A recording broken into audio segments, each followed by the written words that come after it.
being. Oh, Heather's here. Cool. From Seattle. Welcome. Massachusetts in the building.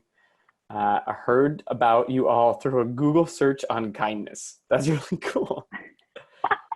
We've made it, y'all. Google is pointing people our direction. Well, let's get rolling today. We got John here. Hi, John. Good to see your face. This is so exciting for me. When Raina introduced me, Raina introduced me to Jaclyn, I don't know, 8 months ago, 10 months ago, something like that. And she knew that we both live in the kindness space. And as in her words, we were talking about it before we all hopped on, we're creating a co-op of kindness collaborators. We got to figure out some branding, Jack. We'll come up with it. But now I get a chance to meet Melissa too. Both Jaclyn and Melissa are the co-founders of kindness.org. They have long histories in the nonprofit space, the charity space, and came together through a little bit, according to the book, a little bit of like fate to bring this work to life. And if we haven't had a chance to meet yet, my name is Houston. I run an organization called Character Strong, which teaches things like kindness in schools. And that's why I think this is like the best possible conversation I could imagine for my Thursday evening. And I'm thrilled because Melissa and Jaclyn just came out with a new book called Be Kind. And it's laid out in this beautiful and unique way. There's so many practical exercises and insights. So I want to dig in. I got some questions for you, if that is okay. And I typically like to start. Sometimes people will end a chat with like that lightning round, but I think it's better to warm up with the lightning round. You okay with that? Yeah, let's awesome. do it. Jaclyn and Melissa, these are sort of like think through the lens, like one word answers. Here's the first one. You get one extra topping on a s'more. What is going to blow people's minds? Strawberry jam. Wow, strong. Melissa. Okay, my audio cut out, and so I missed the first half of that question, but I think it was you get one extra topping on a s'more. What would it be? Nailed it. Okay, an Oreo. Well done. I like that. A couple of power moves. All right, this is going well already. Number 2, you can describe or show. What's one dance move that you unfortunately inherited? Oh. That's a hand-me-down, huh? That's a hand-me-down move. It's my classic go-to. I do it every day with my son. That is Yeah. You went into autopilot for a second there. I barely finished the question. He really does do that a lot. It's so good. And I feel like mine is just as bad, and it's something that my dad does, which is like, I'm just kind of like, also sort of good. But I do that with Amelia. Mm-hmm. And so it's like generations being passed down. I should practice something better, actually. Yeah, we have to figure out what we can pass to our descendants that's dance-worthy. That's another fireside chat. We'll get there. Okay, how about, what is your favorite word? Kindness isn't allowed. Joy. Joy. Wow. Oof. I mean, love is the first thing that entered my mind. Go with it. That's what the lightning round's about. That's good. Love and joy in the building this evening. In the air. How about this? What is your favorite sound? And the only rule is you can't tell us. You just have to make the sound.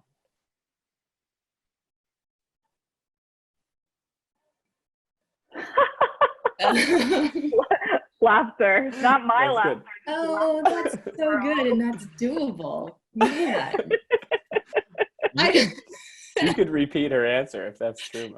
Well, I think that's actually the first thing that came to mind is the sound of leaves like rustling in the wind, which is just a very calming thing. I think because of the circumstances, I've just been in this mood of trying to seek out these little calm moments. And so I've been appreciating that sound recently. But Jaclyn, laughter, that is a way better answer and also doable. So Both are good. The sound of leaves rustling in the wind is poetic. That's good, Melissa. Own that. That's a good sound. How about this? What is the color of kindness? First thing that comes to your mind. Rainbow.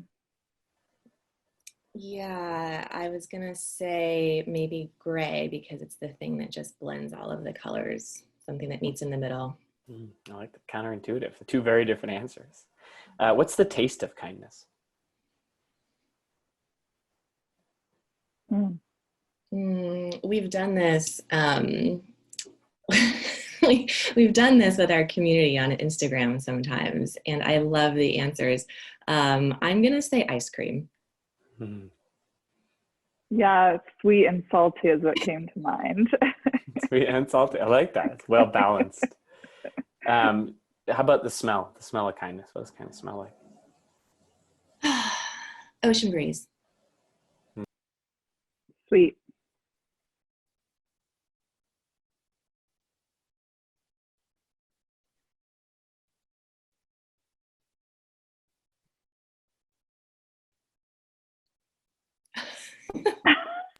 I was like, does he not like our answers? Yeah, no, I was super over it. No, I got muted and couldn't unmute myself. I was very helpless. I should have been more expressionate. I thought I was going to play it cool. Too long of a delay. Okay, one more for this lightning round. And that is, do you have pets, Jaclyn and Melissa? Not currently, but I've had many a pet. Okay. A pet that comes to mind, how would they describe you in 3 words? A pet that comes to mind. In just 3 words.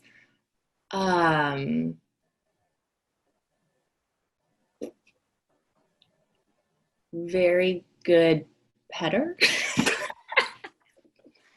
Ah, it's pretty no. good. I like, what did pet say? I am bad at this. Okay. But that's, I'm just going to continue to answer with too many things, but I'm reading a book right now that's written in the perspective of the dog. And I'm not going to lie, I was just channeling like that dog talks like that. So that's my defense and my answer.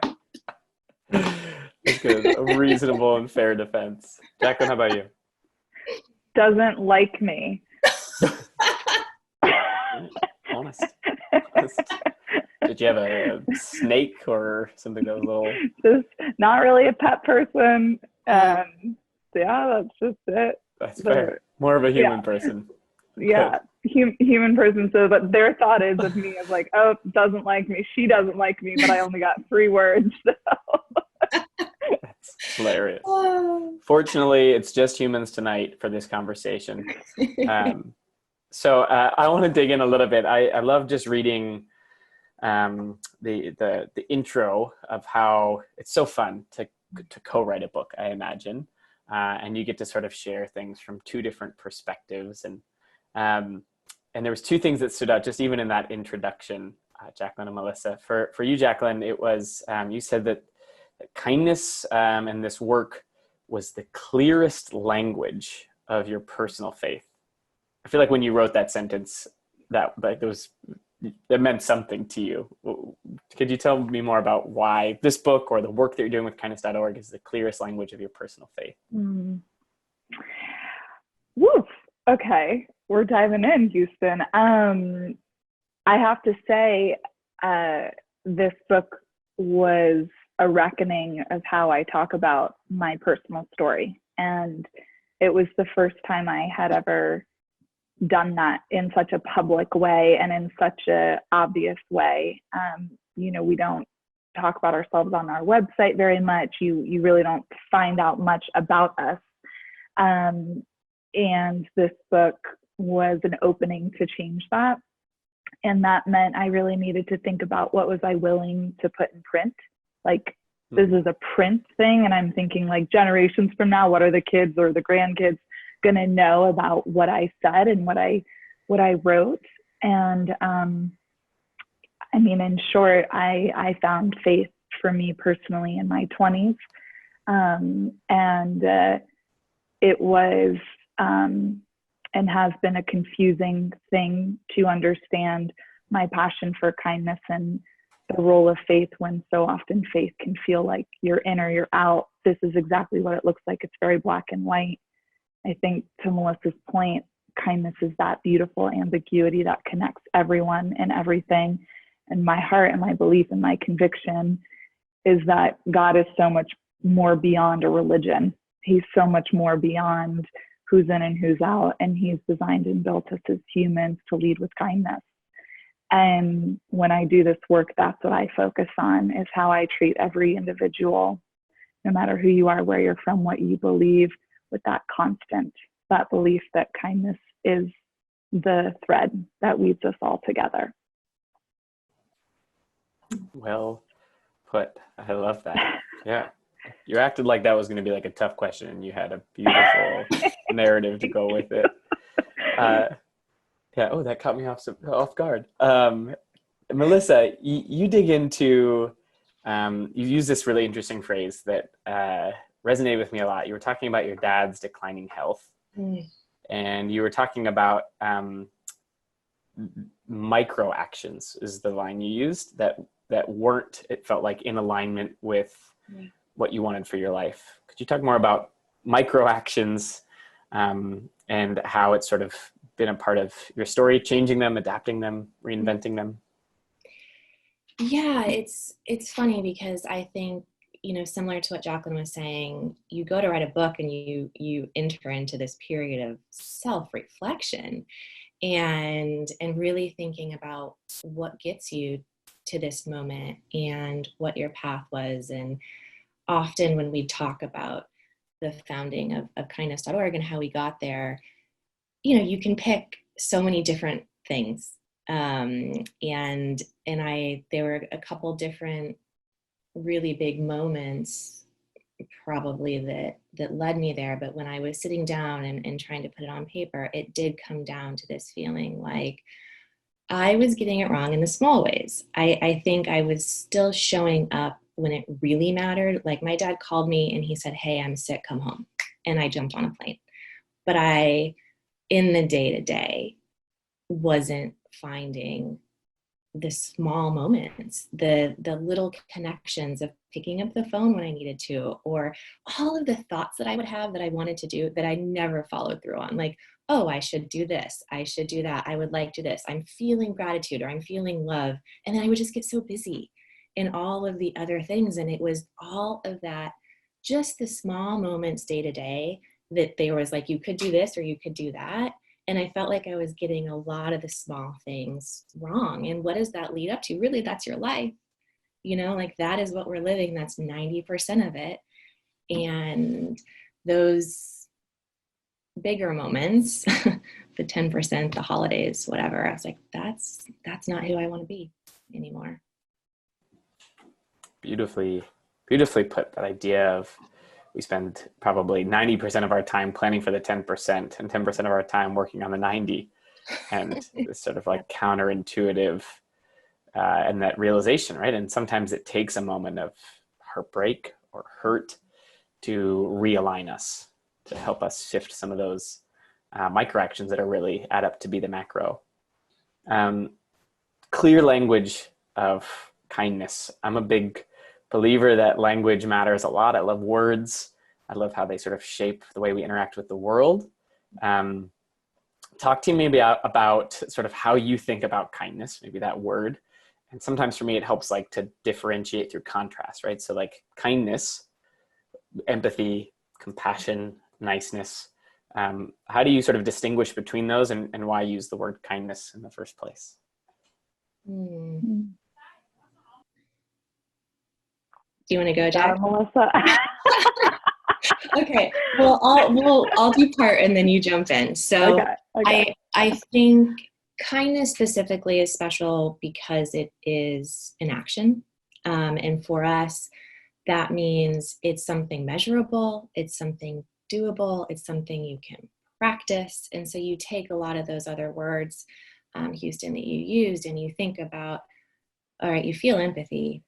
What do you do with that? What's the thing that you do next? And the action or the kind act is in particular, and kind of getting to what I was saying earlier about me thinking a lot of my micro things were wrong. It was like, what are the actions that you actually need to start to take to change? And I think all of those other words are part of this meta value that we call kindness. But I think it's special because it's actionable.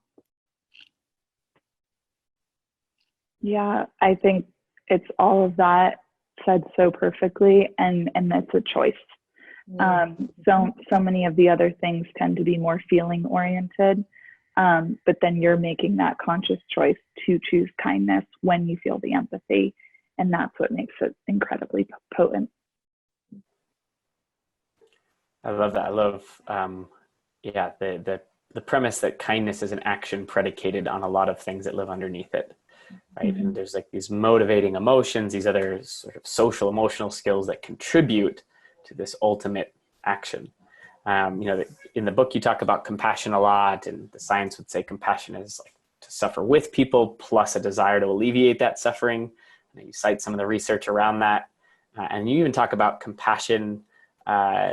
There's a great line, I think it's from a researcher, says that compassion and survival are linked.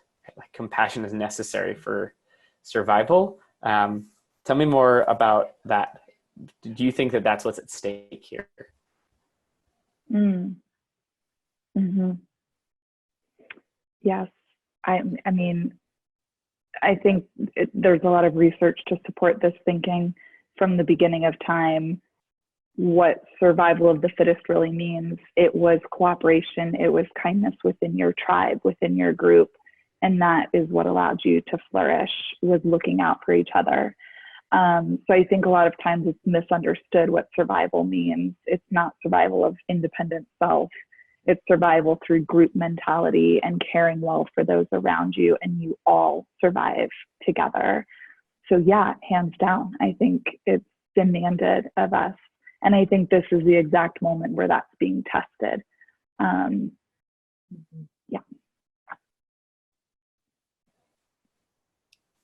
Good. How do we, what is the process by which we move from an individual survival mentality to that group one? And some of that is just simply the paradigm shift, right? It's being able to navigate that, and even looking at the research that you talk about in your book matched with some of the practices, start to bring those together.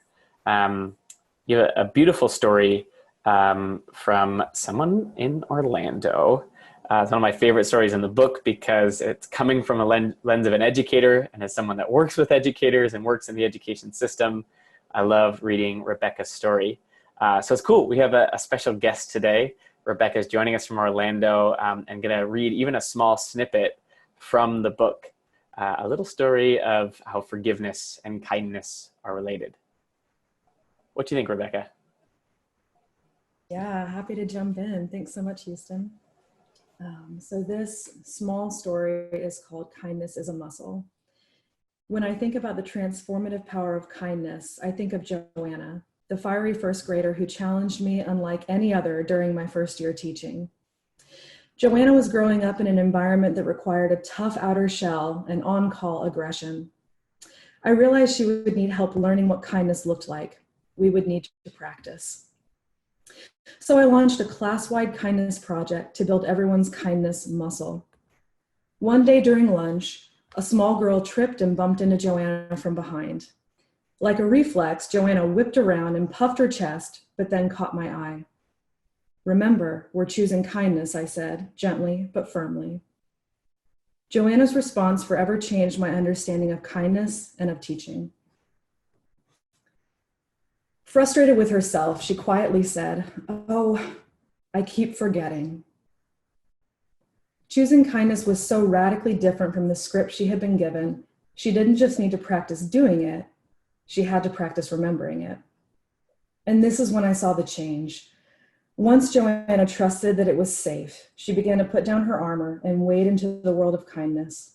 And as she did, she became a different student before my eyes, sensitive and tender, highly creative, socially gifted, joyful. For Joanna, kindness was a muscle that had never been allowed to develop. For me, It was like watching a butterfly struggling through its cocoon before flying away free.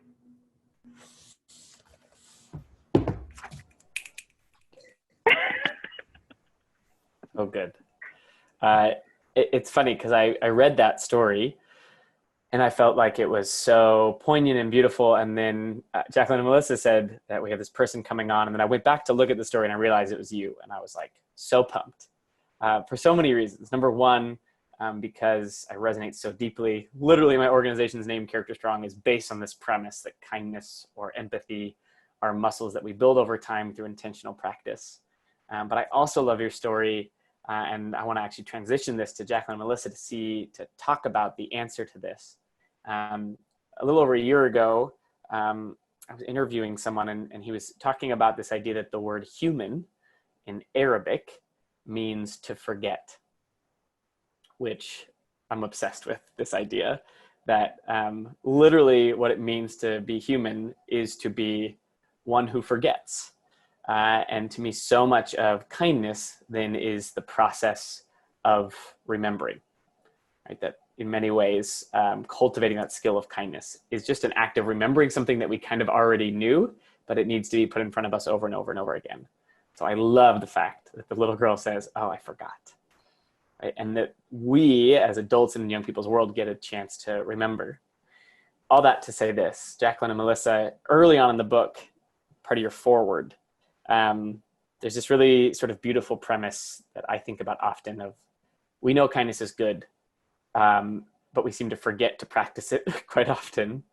And I think a lot about that idea of like, then what gets in the way, right? What gets in the way between knowing a thing's good and actually doing the thing. And in the forward, you talk about incentives. You don't talk about Dr. Oliver. Scott Curry talks about incentives, information, and isolation. I'm interested to know how you think about those three things as barriers to remembering the practice of kindness. Mm-hmm. Yeah, it's what stops people from being kind has been equally fascinating for me in terms of why do people choose it and why don't they? And we've worked with a wide number of researchers, and one of our previous researchers had actually come out of looking at, before studying kindness, he had spent 10 years looking at counterterrorism and what takes somebody from here to extremism, and decided to come in and try and flip that and say, what's the difference? What takes somebody from here towards kindness? And so it's been a constant thread that we've looked at. And there's the three main things that Dr. Curry mentions in there. We can unpack those, and there are more, right? It's like this idea of you need the information. So which is I would say one of the most common questions we get is like, but what do we do? What is a kind act? What qualifies? What is the right behavior? When you don't really even know, especially when you're in a new circumstance, a new environment. We're in a pandemic. What is a kind act right now? The things that you would have said before suddenly aren't. You can't, and so I think that idea of information is critical. And then Jaclyn, I'll hand it to you. We can kind of go back and forth. Yeah, our big thing has been trying to cultivate more kindness, but we've done that with the very real tension that there are so many things to stop people from making that choice. And so it's a line of both providing the ACT recommendations and the research to help give that information to people and a community so people don't feel like they're acting in isolation. And through all of that, we've seen a real paradigm shift. In fact, recently, a story from a teacher, when we provided the information on the science of kindness, the why it matters, the impact it can have, one of the teachers shared she was so struck by the response of her middle school boys, because it was when they had the information that they then wanted to think about acting differently. And it wasn't until that happened that she saw that shift. And that was that case, right? And then we have others who write us and say, I'm lonely and I'm depressed, but I see what's happening here virtually, or I see what's happening around the world with these actions, and I want to be a participant in that. And so they go out and try something. So these real life examples, I think, have been the reminder to us that the barriers exist, but they are able to be overcome. Mm-hmm. Definitely. And I think what you're touching on, Jaclyn, and the thing that comes up as well is fear of being vulnerable, right? Depending on what circumstances you're in, you know, being kind can expose yourself. What if it goes wrong? What if you get rejected? What if you get taken advantage of? And how do you deal with that? And that's, you know, something that we've talked a lot about with Dr. Curry. And I think, you know, he's British, and he's just so straightforward. And his answer very much would be, well, yeah, sometimes you're going to get taken advantage of, or the kinder you are, sure, statistically, then maybe you are opening yourself up to that on a slightly higher scale. But is it worth it? Yeah. Are you going to be happier? Yeah. Is society as a whole going to thrive if we are engaging in these kind of behaviors? It doesn't mean there isn't going to be somebody who's going to exploit it, but that's such the minority. And I think trying to give people the information to understand the difference of, and this is something we say, you know, just try it, but you look at all of this research and it's like, oh, the reasons that people aren't being kind, there's often a pretty big delta between the reasons why and then what the research actually shows is likely to happen. And that's what we're really trying to pick at piece by piece. It's a bit like jumping into cold water, yeah? Like the cold plunge that we know is good for us, but it's like the resistance to the first initial step can be so large that sometimes we won't jump in. One of my favorite quotes is from Peter McWilliams. He says, "It is a risk to love. What if it doesn't work out? But what if it does?" And I think about that premise quite often, which is exactly what people navigate when it comes to kindness. That question of like, what if I show up and I care and I get stepped on? What if I get rejected or laughed at? What if it doesn't work out? And typically like that is that moment, right? And if we can give enough of the backing, research, anecdotally, which you do beautifully in the book, you can hopefully convince people, right? The inclination of the heart to be tilted towards, but what if it does? It's worth overcoming the delta because I know that there's something beautiful or possible on the far side. You structure the book like this, which I think is brilliant. It's sort of taking that exact idea of like, okay, we know that there's things in the way of people. So you built the book in some ways around it. You kind of have this like framing of educate, inspire, choose. Could you talk about the structure of that book, why you did it that way, what you've seen come from that you've loved? Yeah, when we were launching kindness.org several years ago, and I think, Houston, you can definitely appreciate this. I'm sure many people on the call, depending on organizations you volunteered with or companies you've worked for, it's this tagline, it's this idea of what is your work going to stand for? What is the mission of what it will be that you do? And that means that you have to spend countless hours. I mean, round robin, sometimes bringing in consultants and crazy things to try and get you to this mastered, crafted statement. And we sat in the room and we thought about how do we want to deliver this mission? How do we want to package it? And we knew that story and inspiration was so key. We knew the real side, the human side of kindness could not go anywhere. But we also felt passionate that we wanted to lead with science. We wanted to be underpinned by the data side of kindness. And so by coupling education and inspiration, we felt that could be potentially the power couple to prompt people to choose kindness. That if they had both things, kind of left and right brain being fed, then hopefully that would incite kindness. Or maybe they just needed the science, or maybe they just needed the inspiration. So the mission of kindness.org is to educate and inspire people to choose kindness. And when we were approached for this book, it was pretty much, how do we package that? How do we take that mission and put it together in a way where you're getting all three of those elements. And so that is what emerged. We got to figure out more power couples in kindness. That's good. I like that. What is their couple name? Education and inspiration. You know, there's like Brangelina was a thing for a while. Inspication. Yeah. You got to write that down as part of your next book. It really is though, right? You sort of need, but it's like so much of the work is less about convincing people and more about barrier removal. And people have different reasons that are preventing them. So I love that. Yeah. Sometimes it's the education piece. Sometimes it's the inspiration piece. So kind of you're building a case, right? I always think about compassion. You're like, you got to build the case. And if you can make it ironclad through, here's the data, here's the idea, and here's the story. You're like, you have no way out of this. Like, you've got to do this now. Right. There's no more excuses. You know, it's like having a personal trainer in the room with you, where it's like, here's your diet. I've made your food. This is why it's good for you. You just got to put it into action. I think to your point, I mean, there is something to be said about that. I think people sort of can resist kindness because it feels like a very, maybe even oversimplified thing. I think culturally, one of my biggest frustrations with the way we talk about kindness is that I think we fluffify it.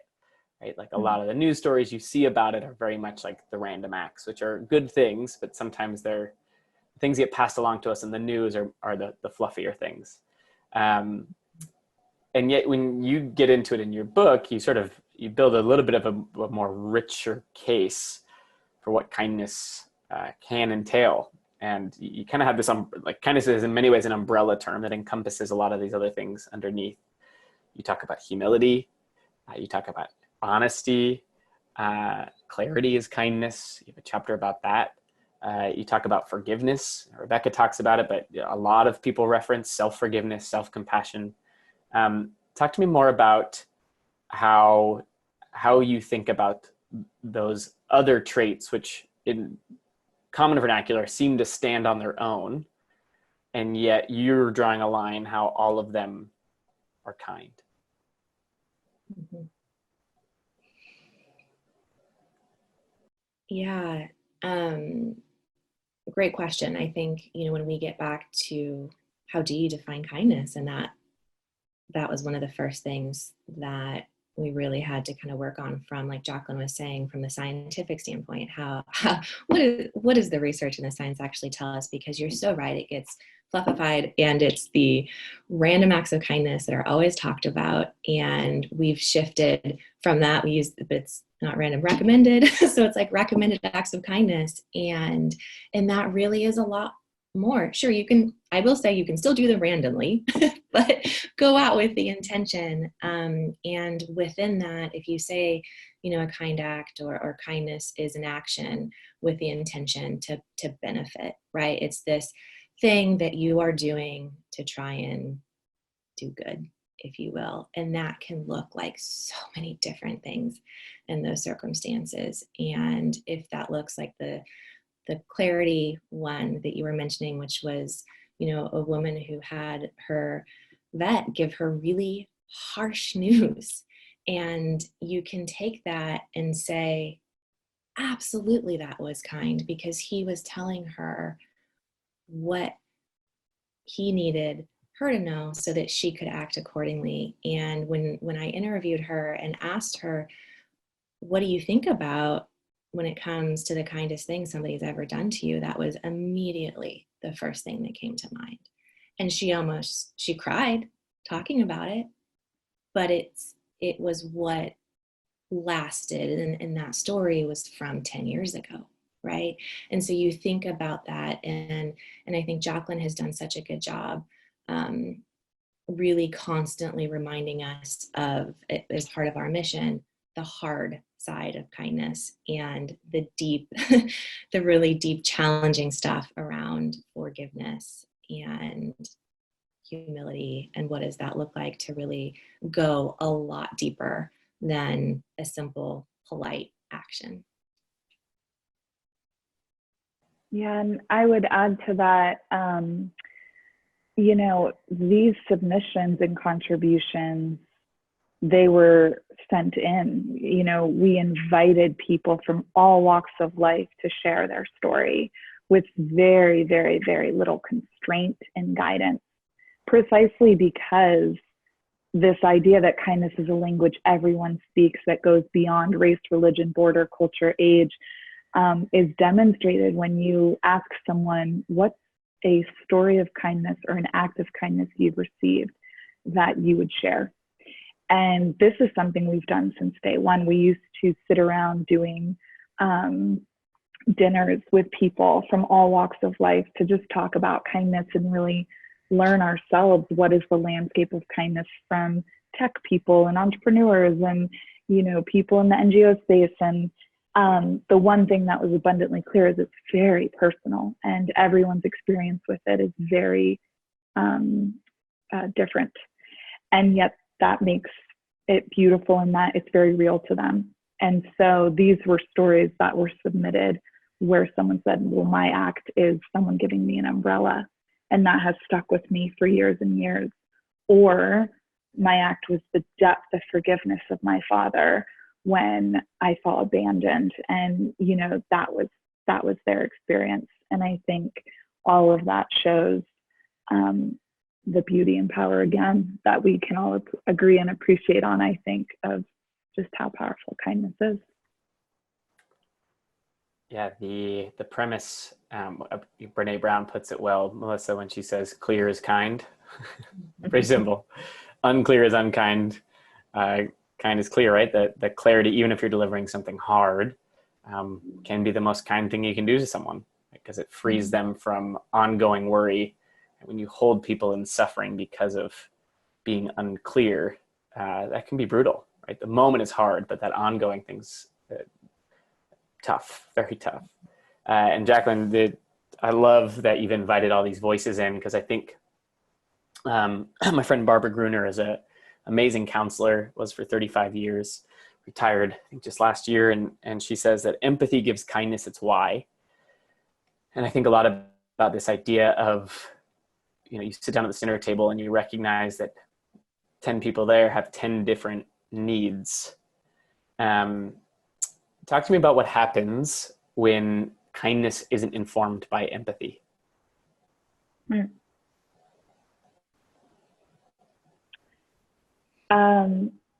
Well, my initial thought to that is we've actually said that it's okay if you're acting without feeling guided by empathy.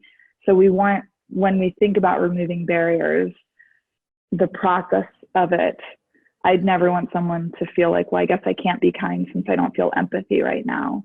And we have someone in our network actually who really struggles with people who are experiencing homelessness. We have a couple of people who have shared this story with us. And they don't have empathy for them, but they've tried really hard to extend kindness out of a desire to try and be kind to someone who they lack empathy for. And so I think that's something to appreciate, that it's not a one size fits all. Now, of course, there's an argument to be made. Most likely, yes, when you have empathy, that could lead to kindness, that would lead to kindness, it should lead to kindness, but it also doesn't always. And what Melissa said at the beginning is something that has really driven us. And it's the idea that people might have empathy all day long for someone they see, but if they're not acting on it, that person doesn't receive the benefit of that empathy that we have. So that's why that action is the most important piece. Yeah, we've often looked at and have been investigating, right? Can kindness actually lead to empathy? Can you flip it around? So what is it like? Can you do a kind act, like Jaclyn was saying, and does that actually end up as a alternate route to empathy? The key being, obviously, if you're doing something with bad intentions, then that's not kindness, right? It's so, that's the thing that's so complicated, right? Because if you take the action and you remove the context or the feeling behind it or the why, it completely shifts. So you need that component. But I think the very interesting thing is it doesn't always have to, it can just be with the intent to try and do good. It doesn't have to be this. It doesn't have to just be empathy. And I think that can be very freeing for some people.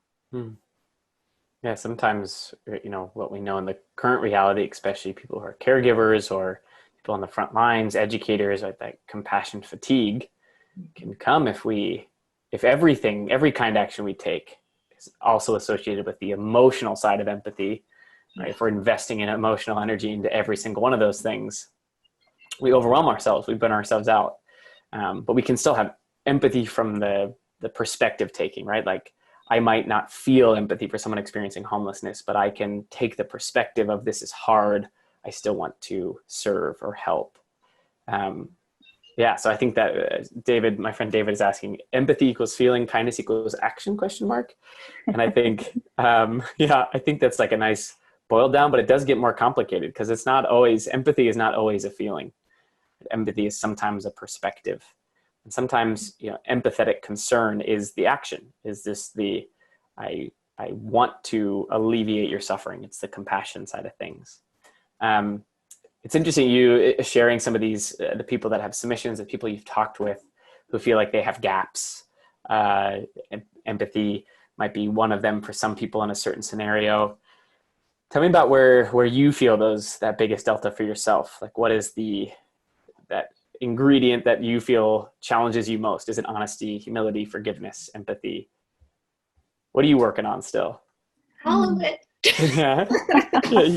All of it. All of Oh my gosh. I talked about this a little bit in the forward. I think for me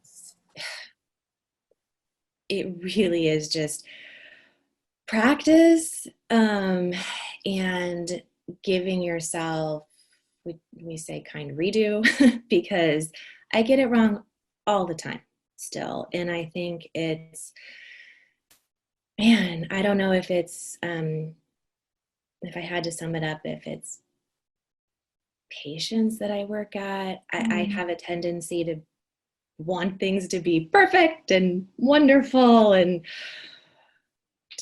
kind of like an achiever, annoying. And man, I just if things aren't going fast enough, I can be terrible. And I'm just, I remember, I tell a story sometimes. I called Jaclyn, we were like a year in, and I'm trying to get to work, kindness.org. And I'm late for a meeting, so stressed. And I, we're in New York City, our headquarters were in Brooklyn, and I'm walking along and I got asked for help from a neighbor. I got stopped for directions, and it was like a test. And I called Jaclyn. I was like, I can't do this. I don't know how to be kind and get anywhere ever on time. I was just like, I was so stressed. And I think that is a little bit that I'm still working on. It's not only when you get it wrong with family, friends, colleagues, but how do you make it sustainable in terms of either whether it's empathy fatigue or your own life, or trying to be a good leader and saying, yeah, sometimes that is getting it wrong and it's doing it over, and it's forgiving yourself too. So I'm still working on all that. My friend Dexter says we're not human beings, we're human becomings. Yeah, for sure. How about you, Jaclyn? You got muted. Can I unmute you? Okay. Yes. Thank you. So this idea for me is really tied to, I think, something we might all have some experience with, which is the people who you're closest to get the worst of you. Like, the more you know someone, the more they're going to see all parts of you. So I feel like I've been really working on kindness to the people closest to me, because a stranger often gets the best of me. More than one argument with my husband. He's been more like the CEO of meanness.org. This idea of I can be so terrible to the person I love more than anything. And that has been something, so many journal entries, so many walks with myself where I'm why? What is it that the people I love the most aren't getting the best and the kindest side of what I want to offer. And that's a tension that I feel like I've wrestled with most consistently. But much of what Melissa said, of course, resonates as well. It's like, we're a work in progress. I'm in constant progress, constant working in progress. So. Well, I think you need to tell your husband, we got to get better insults, first of all. That's low-hanging fruit. Too easy. He can do better. Are you hearing this? I think Yeah. logged in. Are you hearing this? Oh, good. Husband, we got some work to do. Part two, though, I think it's an important clarification.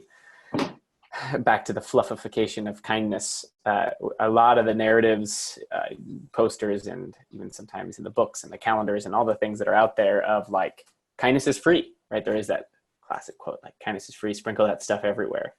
And I'm like, okay, kindness might be free sometimes from a monetary standpoint, but it almost always costs us something. Mm-hmm. It almost always costs us energy or effort or time. And so if I do spend my day investing into kindness.org and I'm walking the streets and I'm giving all my attention other places, I get home, and typically it's at home that I have access to those people closest to me. I only have a limited bandwidth. I have a limited amount of resources to give on any given day. And so much of kindness, I say, is attention allocation, right? And knowing where I can allocate those things, where I want to allocate those things. And to go back to Brene, she's so brilliant. In all of her research, she says the most kind people, counterintuitively, are also the most boundaried, which means they actually say no a lot. So sometimes that exercise of walking down the street is actually saying, I don't have time to do this right now because I have this over here. Mm-hmm. But it could also be vice versa, right? It might be that I'm working on kindness over here because I spend all my time investing in work. So it's actually my attention here that matters most. So I think it's the consciousness of where my attention is going. And being able to allocate that thoughtfully is really one of the exercises to me of sort of meaningful kindness. You have this great, you have such interesting sort of like perspectives in terms of research. You offer a lot of different insights from a lot of different angles. And one of my favorites this is the quote at least, 2-year-olds prefer puppets that win, but not those who win by using aggression, in which case they prefer the puppet who lost.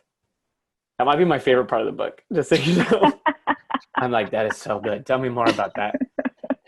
What does that speak to you on a cultural level? Why does that matter to us right now? Ooh.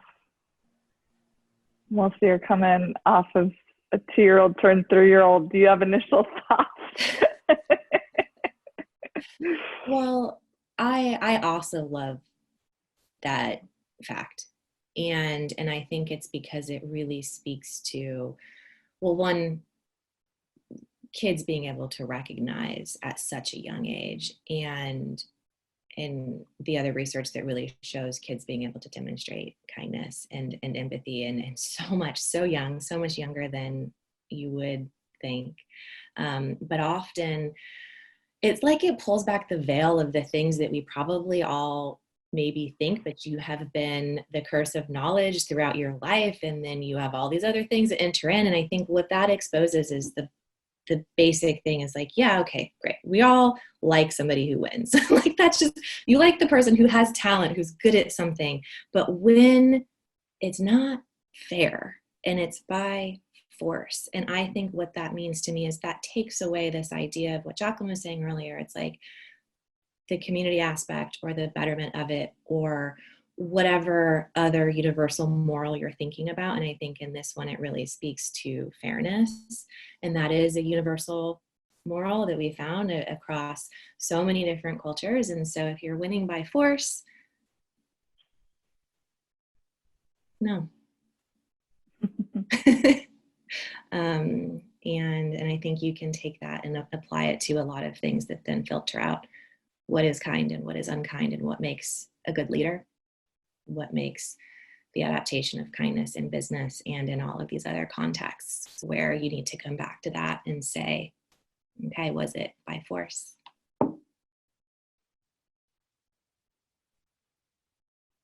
Perfect. Nothing to add. That was great. Yeah, I co-wrote the book with her. She's good. I like her. She got good stuff. Keep her around. It'd be tough if you did you find any disagreements along the way? That is an interesting question of like, No, oh, no, it was Never. like a dream. We were like, Really? no, Houston, obviously. It was like, I don't know. You guys crushed that answer together, so I don't know if you're like, this is the normal dynamic or you're. no, I mean, that's what makes us a good team, I think. We definitely duked things out, but it was for the betterment of the product. It was like challenging until we were both like, yes, because this is the best thing for it. So it was all worth it. And I think that's what makes, it's something, well, I know I'm so proud of, because it was labor of love in a way I can't even explain when you do it with someone. Yeah. Totally. I think it pushes you in all the right ways, right? Because we're both wanting, it's like when you're doing a creative thing that's also combined with science and then the book and our mission and honoring people's stories. And then it's a designed book. So there were so many small things and we really tried to honor making those decisions jointly. And we wouldn't be a good team if we thought exactly alike. And so having to work through that and have the trust in our relationship, that we could disagree on things, but in a really good way. I think the overall experience of the book was one of such joy, and it was so fun. And I would talk to other people and they would say, oh my gosh, isn't that just the worst? Aren't you so glad to be done with it? And oh my gosh, you had a co-author, and I can't imagine. And I was like, I mean, it was hard. It was a lot of late nights. It was not easy, but it was so inspiring. And it was so wonderful. And I don't think I could have done it with anyone else but Jaclyn. But it was great. Sometimes collaboration and compromise, like those are all actions of kindness, right? That just the very process of building this, I'm sure, was an exercise in what you were sharing. We're almost at the end. And so I do want to, we're giving away 2 books, I believe, to people who are in attendance tonight, which is really exciting. I love sharing this with people. So here is, right before we get to our last question, I'm going to drop into the chat a prompt, and I apologize. I'm going to ask for control over who gets the 2 books, because the prompt that I'm putting here is a kindness compliment competition. So I've presented it in the chat. The prompt is, Melissa and Jaclyn, thank you for making a book that speaks to my blank. Tonight has inspired me to blank. You are better than blank and blank combined. So as a way to celebrate you and as a congratulations to writing this book together, people in the chat, go ahead and fill. Yeah, Rebecca says, the greatest Mad Lib activity ever, you mean? That's the one. Go ahead and drop that into the chat. We'll let those come in while you think about this final answer. The world could use some hope. You put a book into the world at a time where it probably needs more kindness. Could you close us out tonight with a statement of hope? What gives you hope right now? Something you lean on for hope? What feels hopeful for you, and what could we offer others who are needing it?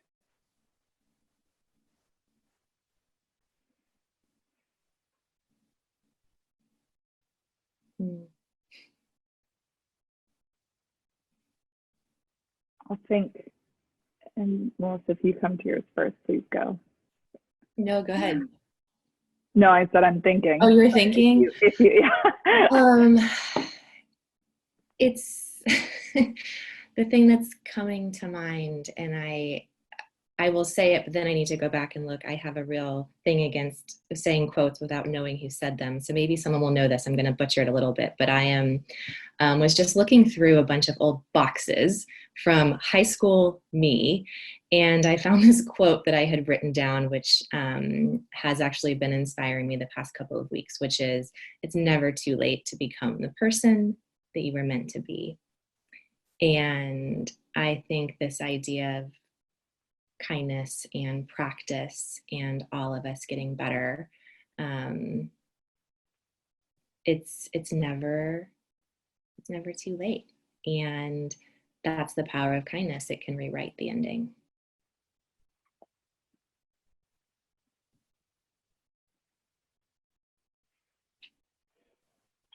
Well said. Yes, that was beautiful. I did have that quote in mind because we just posted it, and that's the message of hope I think we need during this really strange time that we're living in. And well, my one message I just want to verbally say is I'm really trying to keep it together because of all these powerful messages that everyone is submitting. And I just want to say thank you for giving me the inspiration to do this work, and the vulnerability and the realness and rawness. That's the thing that keeps me ticking and so motivated. And so this was such an honor, and I'm so grateful. So bear with me. I was like, don't get emotional tonight. Don't do it. And then it's like the 11th hour, and I'm like, okay, just gonna. So I think I'll just, keep it simple and say that every act matters. And no matter where you are and what you're going through, we as kindness care and are here. And I don't think it's ever too late to start to try.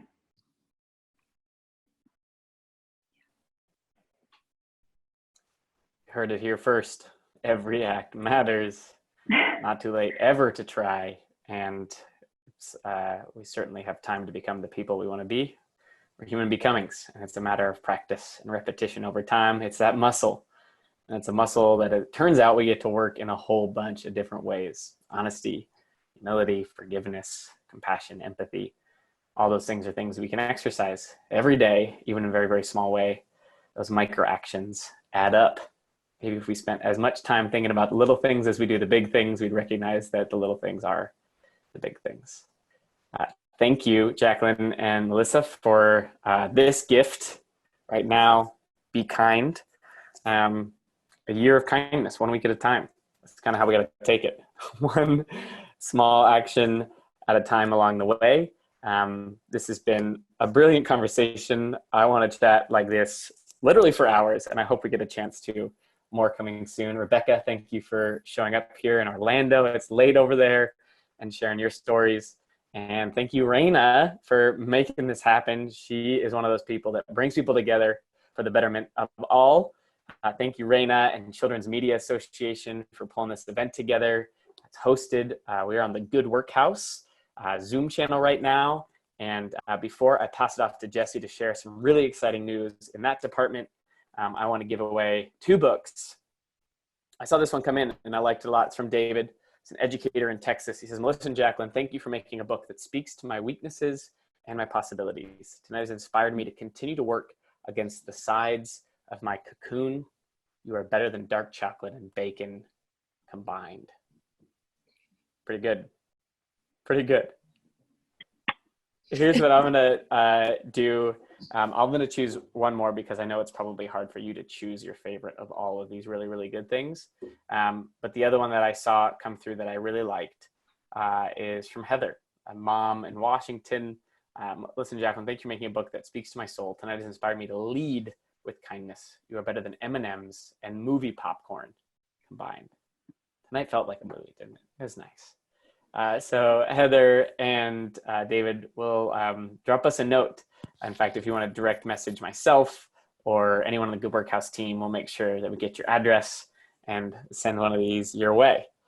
And for everyone else in the chat, you can purchase this now. You can find it online. Just search and Be Kind, a year of kindness, 1 act at a time. And maybe we can drop a link in the chat as well. I'm going to pass it to Jesse, who is the founder of the Good Workhouse. And we're going to show, if you're willing to stick around just for like literally 3 minutes, a video of something that the Good Workhouse is launching literally as of a few days ago called Camp Good Workhouse. Jesse, take it away. Thank you, Houston. Wow, great job. And Jaclyn and Melissa, thank you so much for joining us tonight. It's really an honor to have you here. Raina, thank you for making the connection, watching over the Good Work House as you do. So yeah, Houston turned it to me, and I'm pretty much going to turn it back over to him in the video you're about to watch. So Donovan, yeah, great. So as Houston mentioned, we are launching virtual summer camp for middle school and high school students. We're so excited. Camp Good Workhouse. And go ahead, Donovan, start the video.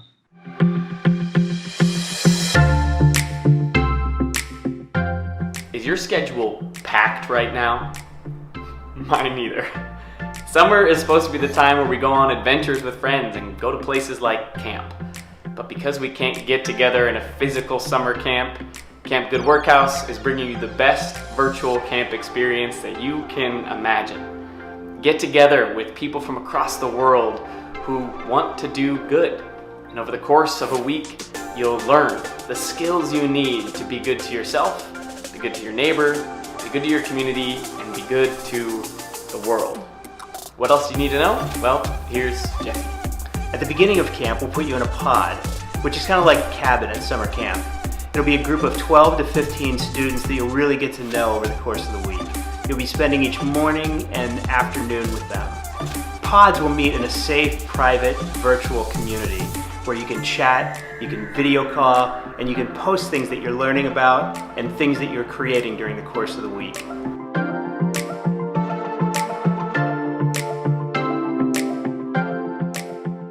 During the day, there will be sessions that you can attend, like photography, cinematography, social media, songwriting, Instagram, TikTok.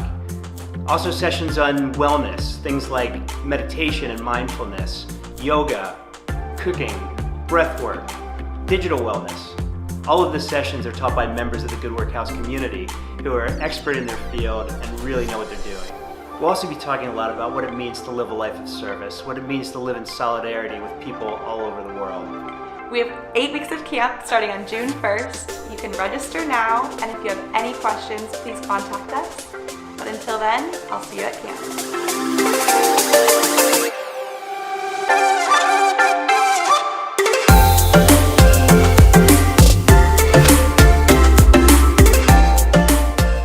Yeah, we're so excited. We have a really special community here. We're about serving connection. We're about creating meaningful opportunities for people to connect with each other in really authentic ways around service to other people. And we realize my wife, who's on this in the room tonight, Leanne Wave, at home up in San Francisco. Leanne's a teacher, and I've been able to witness her teaching her 5th grade class on Zoom over the past couple of months, and it's just been such a beautiful thing. And I've noticed how what she's doing for those kids is so much more valuable than just what they're learning. And if they don't learn anything at all until the end of the year, it's okay, because she's providing so much meaning in their lives and so much connection and normalcy and stability. And so I realized that this community here is made up largely of campers and camp counselors. And Houston, of all people, is the consummate camp counselor. And so it became really clear, wow, we have an opportunity. He's back. We have such an opportunity to bring this community that we have, to welcome so many people into it and help them to feel belonging and help them to feel less lonely at a time when everyone's struggling, including kids. And so we're thrilled to announce camp. We're going to be doing 8 weeks starting June 1st. And we'd love to see your kids. You can sign up at campgoodworkhouse.org. And we'd love your help in spreading the word. So thank you once again, Jaclyn and Melissa, for joining us tonight. Thank you, Houston, for such a lovely conversation. And thank you all for joining us. Thank you. Beautiful night. Jaclyn, Melissa, see you soon. This is amazing. Amazing. Thank you, everyone, so much. We'll definitely help spread the word.